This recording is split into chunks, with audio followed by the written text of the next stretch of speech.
स्वतःला अमर करण्यासाठी अमेरिकेचे राष्ट्राध्यक्ष डोनाल्ड ट्रम्प यांनी नवा अट्टाहास सुरू केलाय। सतत चर्चेच्या केंद्रस्थानी असणारे डोनाल्ड ट्रम्प आणखी वादग्रस्त निर्णय घेण्याच्या तयारीत आहेत। त्यांचा चेहरा $250च्या नोटेवरती छापण्याचा प्रस्ताव मांडण्यात आलाय। साऊथ कॅरोलिना राज्याच्या रिपब्लिकन खासदार जो विल्सन यांनी हा प्रस्ताव मांडला। याला डोनाल्ड ट्रम्प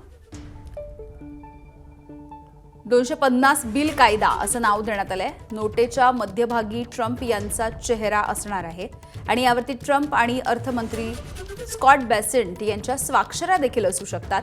तसंच अमेरिकन झेंड्याचा रंगही या नोटेमध्ये वापरण्यात येणार आहे।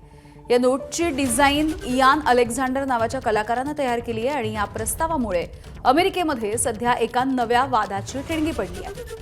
1866च्या जुन्या कायद्यानुसार एखाद्या बड्या राजकीय व्यक्तीचं निधन झालं तरच त्या राजकीय व्यक्तीचा चेहरा हा अमेरिकेच्या नोटेवरती छापता येतो।